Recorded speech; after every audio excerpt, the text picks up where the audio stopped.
ஆமா, பிரிடாமினா இது civil nature.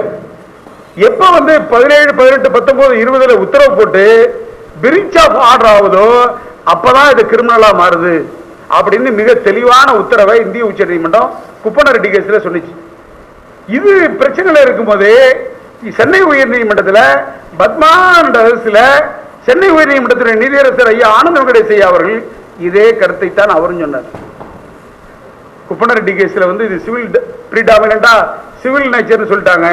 இது கிரிமினல் எப்போ வரும்னா பிரீச் ஆஃப் ஆர்டர் போட்டோம்னா தான் கிரிமினல் வரும். அதுக்கு முன்னாடி இது சிவில் தான், இது செட்டில்டா அப்படின்னு சொல்லிட்டார். இப்ப சென்னை உயர் நீதிமன்றத்தில் 2 மாறுபட்ட தீர்ப்புகள் இருந்துச்சு. 2 மாறுபட்ட தீர்ப்புகள் என்ன பண்ணாங்க, ரெஃபரன்ஸுக்கு எழுதுறாங்க. ஃபுல் பெஞ்ச் அமைக்க சொல்லி ரெஃபரன்ஸுக்கு எழுதுறாங்க. அப்ப ரெஃபரன்ஸுக்கு அமைக்க சொல்லி எழுதும் போது அருள் டேனியல் வெர்சஸ் சுகன்யா, அருள் டேனியல் வெர்சஸ் சுகன்யா, மரியாதைக்குரிய ஓய்வு பெற்ற நீதியரசர் என்னுடைய நெஞ்சுக்கினிய PN பிரகாஷ் ஐயா, RM டிகாராமன், AD ஜெகதீஷ் சந்திரா, இந்த 3 பேரும் இணைந்து வழங்கிய தீர்ப்பு. இந்த தீர்ப்பு வந்ததுக்கு அப்புறம் தான் தமிழ்நாட்டில் நிறைய மேஜிஸ்ட்ரேட் ரெஸ்பாண்டன்ட் டிவிசியோட பெட்டிஷனாக இருக்கட்டும், ரெஸ்பாண்டா இருக்கட்டும், அப்பியரன்ஸுக்கு வர சொல்றதே இல்லை. இன்னும் ஒரு சில இடங்கள் வர சொல்றாங்க. அதை நம்ம வக்கீல்கள் அங்கே எஜுகேட் பண்றது இல்லை. நாங்கள் போற எல்லா ஊர்லையும் சொல்றோம் இது சிவில் நேச்சர், நீ எப்ப தேவையோ அப்பதான் கூட்டுக்கலாம், மற்ற நேரங்களில் பெட்டிஷன் கூட வாங்க கூடாதுங்கிறாங்க. இப்ப இதுல சில வழிகாட்டுதல் கொடுத்துருக்காங்க. இந்த வழிகாட்டுதல ஒவ்வொரு வக்கீலும் கையில வச்சுக்கணும். நான் சொல்ற தீர்ப்பு 10-15 தீர்ப்பு அருள் டேனியல் மட்டும் இல்லாம நான் ஒரு 15 தீர்ப்பு சொல்றேன். இதை நெட்ல எடுத்து புக்கு மாதிரி போட்டு வச்சுக்கிட்டீங்கன்னா இதை திருப்பி திருப்பி நீங்க படிச்சீங்கனாலே நீங்க டிவிசி ஆக்ட்ல கிளியரான ஒரு முடிவுக்கு வந்துடலாம். இப்ப நான் சொல்றேன் பாருங்க, என்னென்ன தீர்ப்புகள் இவர் தந்திருக்காங்க, என்னென்ன டைரக்ஷன் தந்திருக்காங்க பாருங்க. இப்ப ஃபர்ஸ்ட் டைரக்ஷன் பாரா 76. இது என்னன்னா இன்னும் சொல்ல போனா ஒருபடி மேல சொல்லணும்னா இந்த ட்ரிபிள் பெஞ்ச் அப்படியே ஆனந்த வெங்கடேஷ் தீர்ப்பு அப்படியே ஏத்துக்குது, ஒரு வரி கூட மாத்தல. அதுக்கு பாரா ஆரம்பிக்கும் போதே சொல்லிடுறாங்க, before bringing the curtains down for the sake of convenience and clarity we reiterate the following direction passed by the learned single judge in Padmanabhan Supra which shall now govern the disposal of application under the DV Act. இப்ப பத்மநாபன் வழக்குல நீதியரசர் ஆனந்த வெங்கடேஷ் ஐயா என்ன தீர்ப்பு தந்தாரோ single பெஞ்சி அதை அப்படியே இந்த ட்ரிபிள் பெஞ்ச் ஏத்துக்கிட்டு டைரக்ஷனா கொடுக்குது. தயவு செய்து இந்த ஒவ்வொரு டைரக்ஷனையும் படிச்சு பார்க்கணும். First direction and application under section 12 of the DV Act is not a complaint under section 2D of the CRPC. நல்லா கவனிச்சீங்களா? செக்ஷன் 12 கொடுக்கிற மனு தனிநபர் முறையீட்டில் வருகிற 2D இன் கீழ் வராது, 2D இன் கீழ வராது. Consequently, the procedure set out in section 191A and 200 to 204 CRPC as regards cases instituted on a complaint has no application on a proceedings under DV Act. The magistrate cannot therefore treat an application on DV Act as though it is a complaint case under the CRPC. இதை ஒரு தனிநபர் முறையீடு கூட magistrate deal பண்ண முடியாது. 200, 202, 203, 204 வேலையே கிடையாது, தெரியுங்களா?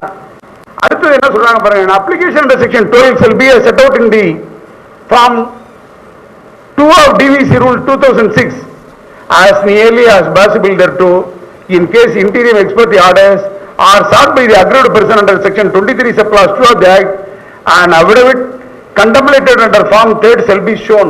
இப்போ எக்ஸ்பர்ட் ஆர்டர்ஸ் கேட்கணும்னா 23(2) இந்த ஃபார்ம் 3 படி ஒரு அஃபிடவிட் வச்சிடணும். It is enough, it is enough.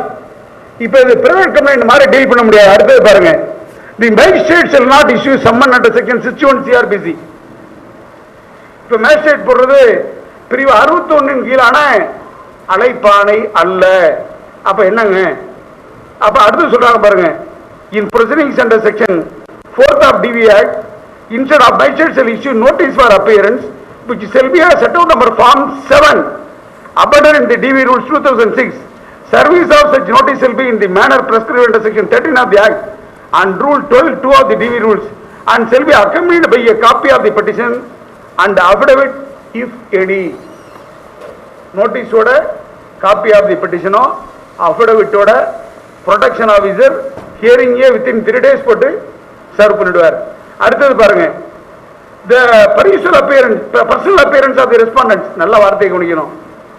Personal appearance of the respondents shall not be ordinarily insisted upon. Shall not be ordinarily insisted upon. If the parties are effectively represented through a council, Form 7th of Division 2006 makes it clear that the parties can appear before the magistrate either in person or through a duly authorized council. In all cases, the personal appearance of the relatives and other third parties to the domestic relations shall be insisted only upon compelling reasons being shown. அதுக்கு ஒரு ruling அவங்க சொல்றாங்க. Silathia Bas versus State of West Bengal. அடுத்தது பாருங்க, if the respondent does not appear either in person or through a council in answer to notice under section 13, the magistrate may proceed to determine the application and ex parte. இப்ப notice போட்டு அவர் வரலன்னா சர்வாயி X party. அடுத்தது பாருங்க, நல்ல வார்த்தை கவனிக்கணும். It is not mandatory. Sir தயவு செய்து நான் இள வக்கீல் எல்லாம் கேட்டுக்கிறேன், கேஸ் தயார் பண்ணும்போது புருஷனோட அக்கா தம்பி அக்கா அவன் வீட்டில் இருக்கிற அத்தனை பேரையும் எழுதுறத விட்டுறணும். என்ன ரிலீஃப் கேட்குறோமோ அந்த ரிலீஃப் யாருக்கு அட்ராக்ட் ஆகுதோ அவங்கள மட்டும்தான் பார்ட்டியாக சேர்க்கணும். இன்னும் சொல்ல போனோம்னா பகிர்ந்து கொள்ளப்பட்ட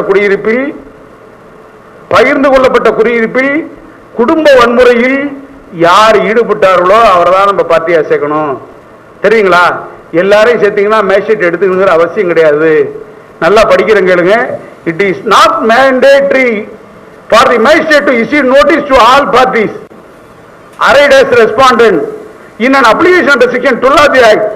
As pointed out by this court in Vijay Bhaskar, there should be some application of mind on the part of the magistrate in deciding the respondents upon whom notices should be issued. In all cases involving relatives and other third parties to the matrimonial relationship, the magistrate must set out reasons they have impelled them to issue notice to such parties. To a large extent, this should curtail the practice of roping in all into the proceedings before the magistrate. இந்த மாதிரி எல்லாரையும் சேர்க்கிற பிராக்டிஸை கர்டைல் பண்ணுங்க. நான் சொல்லல sir, Arun Daniel versus சுகான் ஏதாவது சென்னை உயர்நீதிமன்றத்தின் ட்ரிபிள் பெஞ்ச் சொல்லுது. Preethi Gupta versus union of இந்தியால இந்திய உச்சநீதிமன்றம் சொல்லுது. சரிங்களா? அடுத்தது பாருங்க. சரி, சேர்த்து ஃபைல் கெடுத்துட்டாரு, என்ன நிலைமை? சேர்த்து முன்னவர் ஃபைல் கெடுத்துருக்கலாம். அடுத்தது என்ன நிலைமை பாருங்க. there is no issuance of process of contemplated under section 204 under the DV Act. The principal laid down other process with the Rubal Jindal. உங்களுக்கு என்ன நினைப்பு இருக்குன்னு நினைக்கிறேன், இப்போ உள்ள தம்பிகளுக்குன்னா தெரியாது. முதல்ல ஒரு கேஸ் வந்துச்சு, மாத்தி வர்சஸ் ஸ்டேட் ஆஃப் கேரளான்னு. பிரைவேட் கம்பெனி சம்மன் ப்ரொசீஜரில் மேஜிஸ்ட்ரேட் போட்ட ஆர்டரை ரிவ்யூ பண்ணிக்கலாம். ஏன்னா பழைய சிஆர்பிசியில் 362 ஒன்று இருக்கும், no court shall not review final order and judgment இருக்கும். அதனால் ரிவ்யூ பண்ண முடியாது. அப்போ என்ன பண்ணாங்க, மாத்தி வர்சஸ் ஸ்டேட் ஆஃப் கேரளாங்கிற தீர்ப்பில் 2004 இந்திய உச்சநீதிமன்றம் என்ன சொன்னிச்சுன்னா, சம்மன்ஸ் கேஸில் பிரைவேட் கம்பெனியில் ஸ்டாப் தி ப்ரொசீடிங்ஸ் கிடையாது, 228 கிடையாது, அதனால ரிவ்யூ பண்ணிக்கலான்னு சொன்னிச்சு. அதை திருப்பி மாத்திருச்சு. எப்போ மாத்திருச்சுன்னா, அதலக் பிரசாத் ரூபல் ஜிந்தாலுங்கிற கேஸில் அது தப்புன்னு சொன்னிச்சு. மேஜிஸ்ட்ரேட் ரிவ்யூ பண்ண முடியாதுன்னு. இப்போ அது இந்த டிவிசி கேஸுக்கு பொருந்தாது. அது இந்த டிவிசி கேஸுக்கு பொருந்தாது. ஏன் பொருந்தாதுன்னா, once issued cannot be reviewed or recalled will not apply to the proceedings under the DV Act. ஒரு வாட்டி சம்மன் இஷ்யூ பண்ணிட்டா ரிவ்யூ பண்ண முடியாது, ரீகால் பண்ண முடியாதுங்கிறது டிவி ஆக்டுக்கு பொருந்தாது. Consequently, it would be open to an aggrieved respondent to approach the magistrate and raise the issue of maintainability and other preliminary issues like the existence of a share household, domestic relationship extra, which from the judicial basis for undertaking application under section 12 can be determined as a preliminary issue. Appropriate cases, any person aggrieved by such an order may also take recourse and appeal under section 29 of the DV Act. This would stem the petition challenging the maintainability. அடுத்தது சொல்லுது இந்த பாருங்க. Similarly, any party aggrieved may also take recourse of section 25. மெக்கானிக்கலா respondent சேர்க்காதீங்க, respondent மெக்கானிக்கலா சேர்க்காதீங்க. அடுத்தது பாருங்க. In Sadiq Chandra Ahuja, the Honorable Supreme Court has pointed out the importance of the enabling provision of section 26 of the DV Act to avoid multiplicity of the proceedings.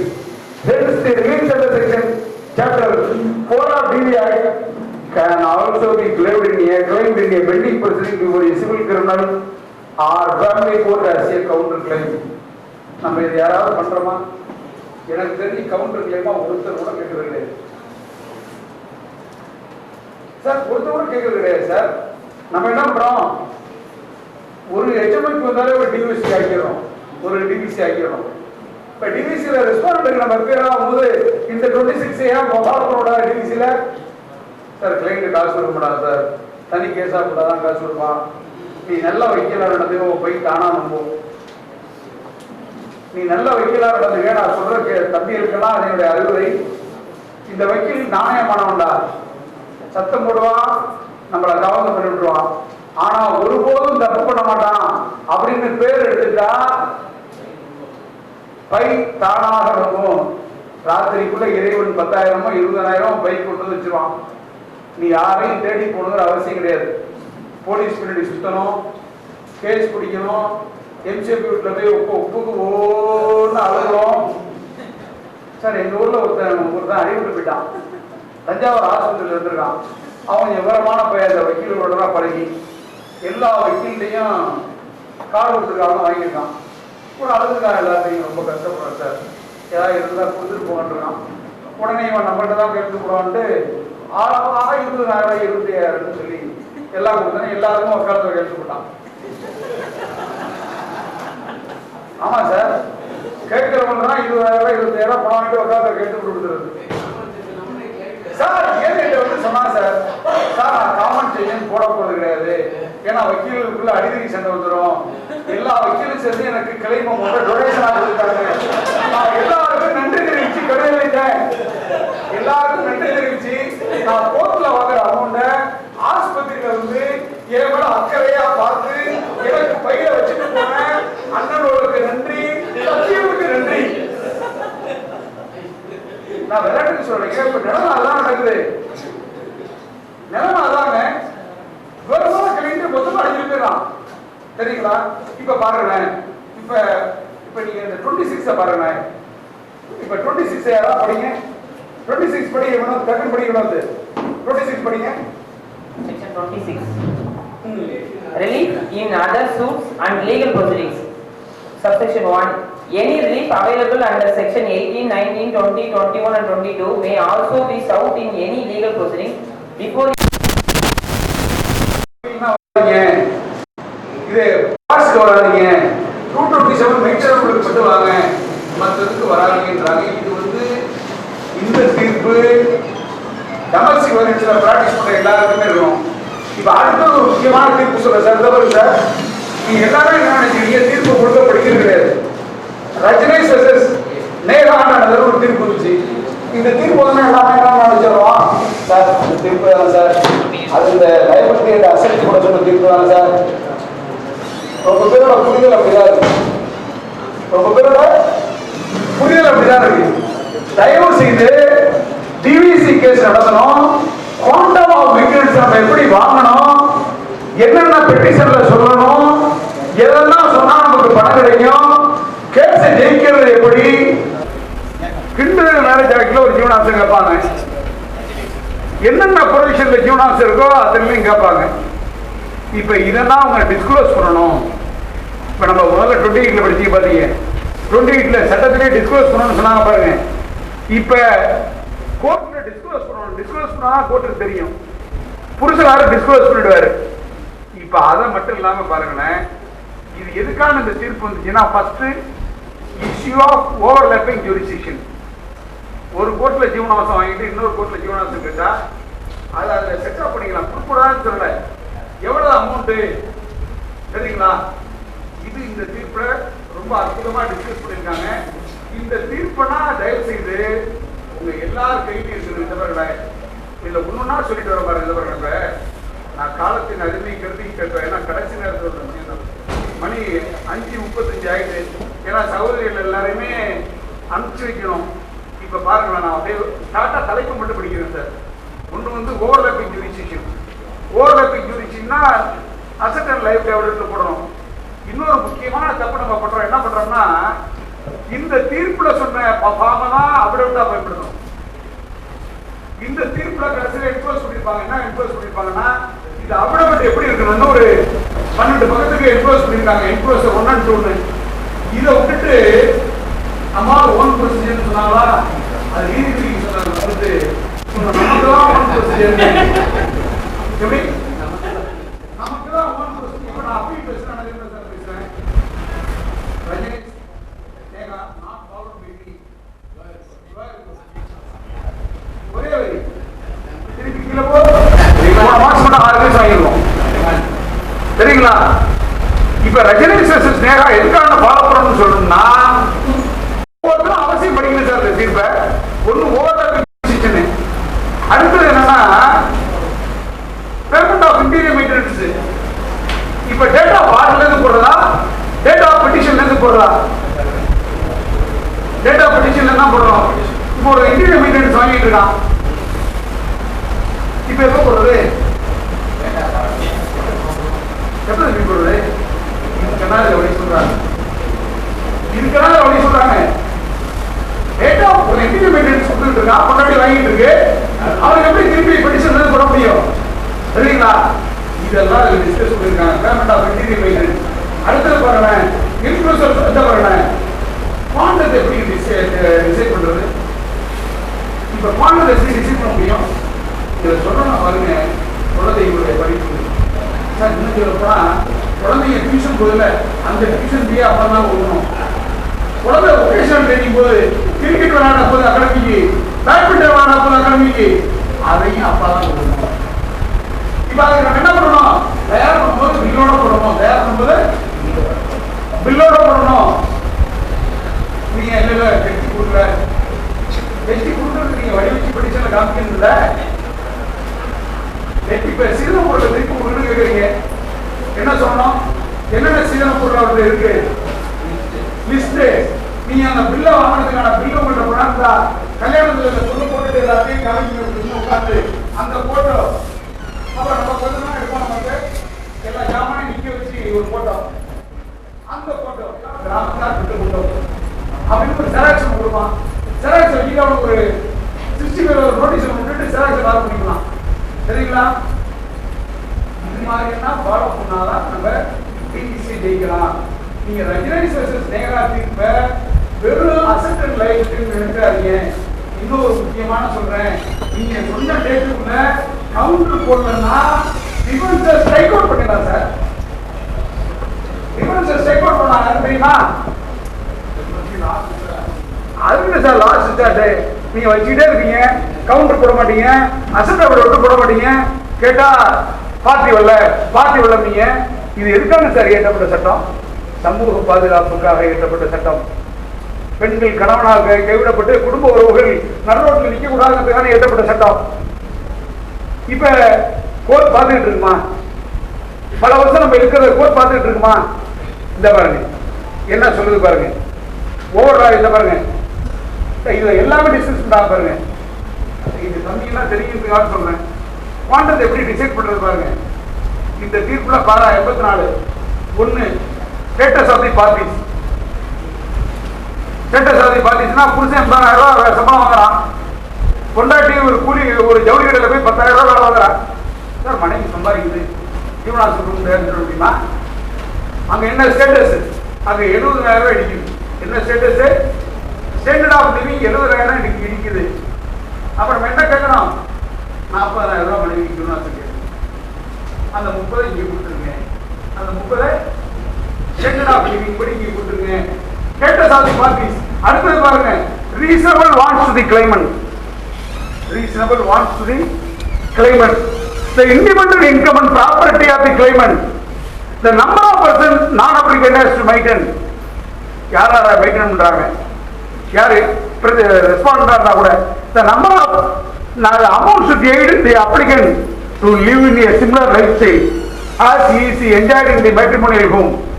matrimonial homeல எப்படி இருந்தாங்களோ அதே மாதிரி அந்த amount உங்களுக்கு வாழ்வாதாரத்துக்கு தகுந்ததா இருக்கணும். அடுத்தது நான் applicant liabilities if any, provision for food, clothing, shelter, education, medical attendance and treatment of the applicant, payment of capacity of the non-applicant, some guesswork is not ruled out while estimating the income of non-applicant and all sources of correct sources are not disclosed. Non-applicant to defray the cost of litigation. The amount awarded and alternatively is adjustable against the amount under 24. இந்த register சேவாவை நீங்க ஃபுல்லா படிச்சு பாத்தீங்கன்னா well right to ரெசிடென்ஸ்க்கு வந்துருது, age and எம்ப்ளாய்மெண்ட்டுக்கு வந்துருது. இப்ப புருஷனுக்கு சம்பாதிக்கிறாங்க, பொண்டாட்டி சம்பாதிக்கிறாங்க, பிள்ளைக்கு ஜீவனாசம் கொடுக்கணும். எப்படி இவங்க சம்பளத்திலையும் பிடிக்கி அவங்க சம்பளத்திலையும் பிடிக்கி ரெண்டு பேரும் தான் பாதுகாத்துக்கணும். சரிங்களா? ரெண்டு பேரும் தான். நான் சொல்ல சார், ரெஜிஸ்டர் நேகார சொல்லுது. இப்ப அடுத்தது பாருங்க, இந்த டேட்டா ஆஃப் அப்ளிகேஷன் தான் ஆர்டர் பண்ணணும். இப்ப அடுத்தது சைட்டிங் ஆஃப் தி டிஃபென்ஸ். இப்ப சைட்டிங் ஆகனா ரொம்ப பேர் நல்ல ஜட்ஜி இருந்தாரு வச்சுக்கணும், நம்ம போட்டு இழுக்கிறோம். டிஃபென்ஸை க்ளோஸ் பண்ணிட்டாரு, நீங்க அவர்கிட்ட ரிமூவ் பண்ண முடியுமா? சில ஜட்ஜி இது இன்டலெக்சுவரி ஆர்டர்பாங்க, சில ஜட்ஜி இது ஃபைனல் ஆர்டர் நான் ரிமூவ் பண்ண முடியாதுமாங்க.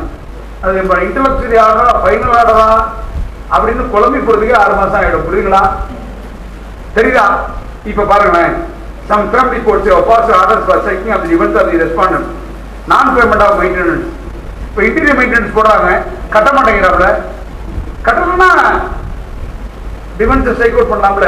இப்ப பாருங்களேன், the Punjab and Haryana court Rani versus Prakash Singh, considering case where the husband failed to comply with the maintenance order, several notices for a period of 2 years. The court taking note of the power to strike of the events to the respondent. இது SEC ஆன்லைன்ல வந்து தீர்ப்பை சுட்டி காமிக்கிறாங்க. Rani versus Prakash Singh. Law is not that powerless not to bring the husband to book. The husband has failed to make the payment of maintenance and litigation expense of wife. His divorce be stuck out. நான் சொல்ல sir, supreme court சொல்லுது. இது மாதிரி strike out பண்ண சொல்றாங்க. அதுலயும் சொல்லிட்டு strike out பண்ணதை லாஸ்ட் ரிசார்ட்டா வச்சீங்க. தம்பி சொன்ன மாதிரி லாஸ்ட் ரிசார்ட்டா வச்சீங்க சுப்ரீம் கோர்ட்ல சொல்றாங்க. இப்ப பாருங்களேன், இப்ப இந்த டைரக்ஷன் படி இன்டீரியர் மெயின்டெனன்ஸுக்கு, டேட்டா அப்ளிகேஷனுக்கு, ஸ்ட்ரைக் அவுட் பண்றதுக்கு, டிஃபென்ஸ் ஸ்ட்ரைக் அவுட் பண்றதுக்கு இத்தனைக்கும் வழி சொல்லியிருக்கிறார். இத்தனைக்கும் வழி சொல்லியிருக்கிறார். இப்ப நம்ம படிக்காம எதையுமே வாழ்க்கையில வெற்றி பெற முடியாது. படிக்காம எதையுமே வாழ்க்கையில வெற்றி பெற முடியாது. நான் சொல்ற தீர்ப்பெல்லாம் குறிச்சிங்க. நான் தீர்ப்பு உள்ள டிஸ்கஸ் பண்ண போல இதெல்லாம் செராக்ஸ் போட்டு ஒரு புக்கு மாதிரி வச்சிங்க சார். செராக்ஸ் போட்டு ஒரு புக்கு மாதிரி வச்சிங்க. கண்டிப்பாக உங்களுக்கு தாராளமாக அது உபயோகப்படுங்கிறது என்னோட கருத்து. பாருங்க, வாய்ப்பு கிடைக்கும் போது படிச்சு பாருங்க. வாய்ப்பு கிடைக்கும் போதுன்னா படிக்கிறதுக்கு வாய்ப்பு உருவாக்கணும் சார். வாழ்க்கையை வெற்றி பெற்ற வெற்றியாளர்கள் எல்லாருமே படித்தவர்கள் தான். வாழ்க்கையில வெற்றி பெற்ற வெற்றியாளர்கள் அத்தனை பேருமே வெற்ற படித்தவர்கள் தான். தெரியுங்களா? பிரபா தியாகி வெர்சஸ் கமலேஷ் தியாகி தேவி 12 மே 2022 வந்தது. 12 Supreme Court. BV Nagarathna MR sir சொன்னது criminal appeal number 511/2022. Criminal appeal number 511/2022. இதுல என்ன டெலிவரி பண்றாங்கன்னா, சார் டொமஸ்டிக் வயலன்ஸ், இது அத்தனையும் டீல் பண்றாங்க. சார் டொமஸ்டிக் வயலன்ஸ் ஆக்டோட ஆப்ஜெக்ட் அத்தனையும் டிஸ்கஸ் பண்றாங்க. இது பிரபா தியாகி வெர்சஸ் கமலேஷ் தேவி 12 மே 2022 வந்தது. முதல்ல சொன்ன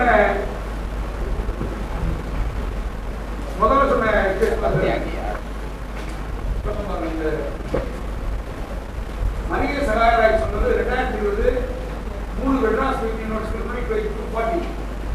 மணிக சகாயராய் வெர்சஸ் சௌரியம்மா இன்டீரியர் மாடல்லாம் பிரிச்சா பாட்டுன்னு 31 அட்ராக்ட் ஆகுது சொன்னது. அடுத்தது பாருங்க, மேஜிக் வந்து வாரண்ட் போட முடியாது டிவிஐக்கு. ஆமாங்க, இந்த போட முடியாது. எஸ்சிசியில் வாரண்ட் போடலாம், 31 போட்டதுக்கு அப்புறம் வாரண்ட் போடலாம். சொல்ல இருக்கும்போது வாரண்ட் போட முடியாது. அது மாதிரி எதுவும் வாரண்ட் போட்டுதான் உங்களுக்கு உபயோகப்படும். அலிசா பெரி வெர்சஸ் நீலம் பெரி, இந்திய உச்ச நீதிமன்றம், ட்ரான்ஸ்ஃபர் பெட்டிஷன் கிரிமினல் நம்பர் 856/2024, 1/3/2025, 1/3/2025, 1/3/2025. அலிசா பெரி வெர்சஸ் நீலம் பெரி. அது என்ன சொல்றாங்கன்னா, this court constrained to observe that there is no justification whatsoever for the trial court to have issued bailable warrant in an application filed under the DVI.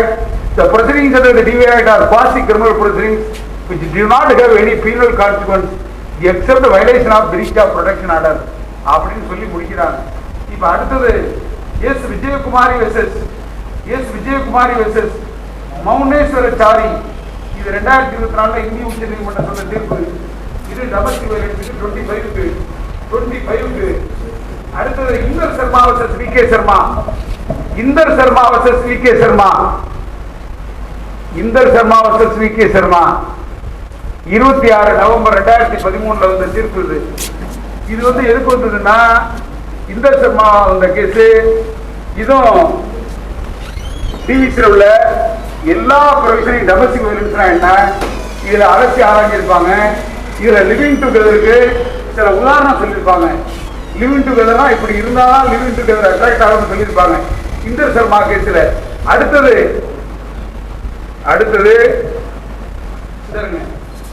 குறிச்சிங்க,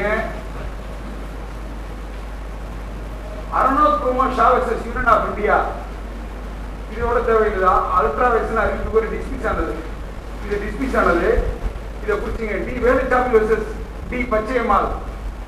இது இந்திய உச்ச நீதிமன்றம் 21/10/2010 வந்தது. ஜட்ஜி மார்க்கண்டேய ஜட்ஜி. Living டுகெதர்னா என்னன்னு உதாரணம் சொன்னது. மருமகள் மாமியாரை கொடுமைப்படுத்தினாலும் வந்துடும். மாமியார் முறையை டிவிசி போடலாம், இருந்தா போடுங்க. Kusumalatha Sharma versus state.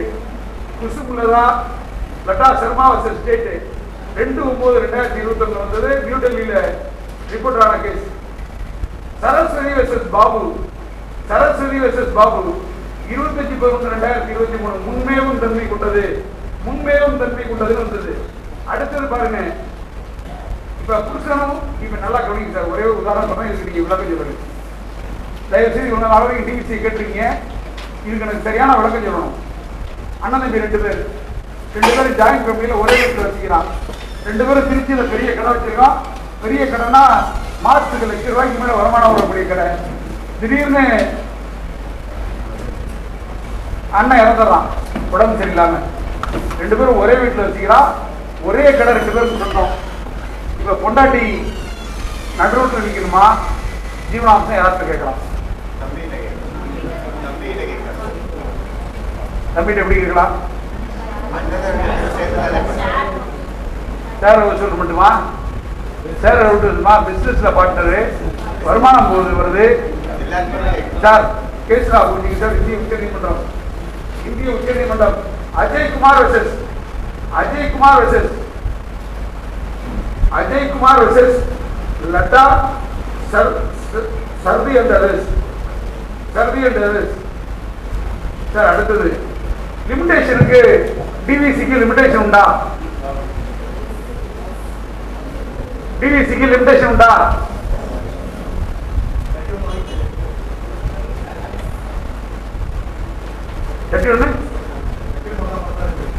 ஆமா, ஏன்னா 1 இயர். இப்ப 12 இருக்கிற லிமிடேஷன் உண்டா? வாய் வந்து சொல்ல மாட்டேங்குது. அதனால காமாட்சி வெர்சஸ் லட்சுமி நாராயணன். ஆமா, காமாட்சி வெர்சஸ் லட்சுமி நாராயணன் இந்திய உச்ச நீதிமன்றம் 2022 லிவ்லா 370 அதுல என்ன சொல்லுவாங்கன்னா, சீதனப்பொருளை ரிட்டர்ன் பண்ணாம இருக்கிற வரைக்கும் continuous liability. 406 continuous liability, continue அவன்ஸ். சரிங்களா? நீங்க லிமிடேஷன்ல பார்க்கும்போது எது கண்டினியூ அவன்ஸ் தெரியும். அதனால கண்டினியூ அவன்ஸுக்கு இன்வோக் பண்ண முடியாது லிமிடேஷனை அப்படின்னு சொன்ன கேஸ். இப்ப மாலை நம்ம 5:45 நெருங்கிட்டோம். ஏதாவது இப்ப டிவி சொல்லுங்க, டிவியோட சொல்லுங்க. வார்த்தைகள் அமைதி உண்டாக்கினால், நல்லா கவனிக்கணும், வார்த்தைகள் அமைதி உண்டாக்கினால் அதன் பெயர் மந்திரம். செயல்கள் அமைதியை உருவாக்கினால் அதன் பெயர் தந்திரம். வார்த்தைகள் அமைதியை உருவாக்கினால் அதற்கு பெயர் மந்திரம். செயல்கள் அமைதியை உருவாக்கினால் அதற்கு பெயர் தந்திரம். ஓசைகள் அமைதியை உண்டாக்கினால் அதன் பெயர் இசை. ஆமா சார், ஓசை அமைதியை உண்டாக்கினால் அதன் பெயர் இசை. பார்வைகள் அமைதியை உண்டாக்கினால் அதன் பெயர் தரிசனம். சாரி, தரிசனம். Sir senior sir. Sir senior sir.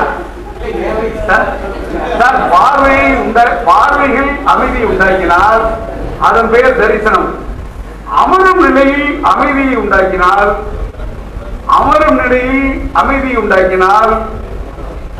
அதன் பெயர் யோகா. Very good. எனக்கு ஆசனத்தில் என்ன பிடிக்கும் தெரியுமா? சாந்தி ஆசனம் தான் பிடிக்கும். சாந்தி இல்லை சார், படுத்துறது தெரியுங்களா? அதன் பெயர் யோகா. மனம் அமைதியை உருவாக்கினால் மனசுக்கு அமைதியை உருவாக்கினால் அதன் பெயர் தியானம். என்ன சார்? அதன் பெயர் தியானம். சுவாசம் அமைதியை உருவாக்கினால், நல்லா கவனிக்கணும் சார். சார் சுவாசம் அமைதியை உருவாக்கினால், சார் மரணம்னு சொல்லாதீங்க சார், சமாதி நிலை அடைதல். சுவாசம் அமைதியை உருவாக்கினால் அதன் பெயர் சமாதி நிலை அடைதல். சக்தி அமைதியை உண்டாக்கினால் அதன் பெயர் என்ன சார்? சக்தி அமைதியை உண்டாக்கினால் அதன் பெயர் குண்டலினி. சார் பூட்டாத பூட்டுகளையும் திறக்கிற திறவுகோல் உண்டென்றால், பூட்டாத பூட்டுகளையும் திறக்கிற திறவுகோல் உண்டென்றால் அது அன்பு, அது நட்பு. அந்த நட்புக்கு சொந்தக்காரனான என்னுடைய அருமை நண்பன் எஸ்பி கணேசுக்காக 1985ஆம் ஆண்டு நாங்கள் திருச்சி சட்டக்கல்லூரியில் ஒன்னா படித்தோம். நான் என்னுடைய அருமை தம்பி, நான் திருச்சி வரணுன்னே எங்கடா அப்படின்னு மார்ட்டின் ஃபோன் பண்ணார். என்ன வரணும்? நீ வந்து அங்கே அஜந்தா ஹோட்டலில் நின்று பக்கத்துலேயே அசை ஹோட்டலுக்கு போனார். எனக்கு அசை வேண்டாம், என் கூட 4-5 பேர் இருந்திருக்காங்க. உடனே அஜந்தாவை அழைச்சிட்டு போய் ஏசியில் உட்கார வச்சு இந்த அன்பு 1985 நாங்கள் படித்த, இன்னமும் நாங்கள் 85 குரூப்னு திருச்சி சட்டக்கல்லூரி குரூப்னு ஒரு குரூப் நடத்துகிறோம். 85ல ஒவ்வொரு வருஷமும் நாங்கள் சந்திக்கிறோம். என்னோட படித்த நண்பர்கள் பிரகாஷ், செல்வராஜ், பிறை ரவி, எண்ணற்றோ இங்க படித்தவங்க இருக்காங்க, நீதிபதியாளர்களும் இருக்காங்க. அந்த நட்புக்காக நான் இவருக்காக இவர் அழைத்ததன் பேர் வந்தேன். இந்த மாலை நேரத்தில் உங்களை எல்லாம் சந்திச்சதில் நான் ரொம்ப பெருமை அடைகிறேன், மகிழ்ச்சி அடைகிறேன். நான் திருச்சி பாரதினி அடிக்கடி வருவேன். ஏற்கனவே நான் பல முறை வந்திருக்கிறேன். சகோதரர் வெங்கட்டும் அழைத்திருக்கிறார், அவருக்கும் வருவேன். உங்களை எல்லாம் சந்திப்பதில் பெருமையாகவும் பெருமையாக அடைகிறேன். 3 மணி நேரம் வகுப்பு நடத்துவது என்பது சாதாரண காரியம். நம்ம 3:30 மணிக்கு ஆரம்பிச்சோம், இப்ப 2:15 நெருங்கிட்டோம். ஏன்னா காமெடியும் கிடையாது, வில்லன் கிடையாது, அப்படியே காதலிய பின்னாடியே ஓடுற 6 பாட்டு கிடையாது, காதலி பின்னாடி ஓடுற 6 பாட்டு கிடையாது, சண்டை கிடையாது. 2.25 மணி நேரம் 2.5 மணி நேரம் தாண்டி இருக்கிறோம். அமைதியாக ஒத்துழைத்த உங்கள் அத்தனை பேருக்கும் என்னுடைய நெஞ்சார்ந்த நன்றியினை உங்கள் அத்தனை பேருக்கும் சமர்ப்பணமாக்கி விடைபெறுகிறேன். நன்றி, வணக்கம். செயலாளர் அவர்கள் திருச்சிராப்பள்ளி வழக்கறிஞர் சங்கத்தின் அழைப்பை ஏற்று இங்கு வகுப்பை சீரும் சிறப்புமாக நடத்தி கொடுத்த மூத்த வழக்கறிஞர் ஐயா என் சுவாமிநாதன் அவர்களுக்கு திருச்சிராப்பள்ளி வழக்கறிஞர் சங்கத்தின் சார்பாக நன்றியினை தெரிவித்துக் கொள்கிறோம். இந்த வகுப்புக்கு பெரும்பாலான வழக்கறிஞர் கலந்து கொண்டமைக்கு மற்றும் சட்டக்கல்லூரியில் படித்துக் கொண்டிருக்கும் மாணாக்கர் கலந்து கொண்டிருக்கும் திருச்சிராப்பள்ளி வழக்கறிஞர் சங்கத்தின் சார்பாக நன்றியை தெரிவித்துக் கொள்வோம். நன்றி, வணக்கம்.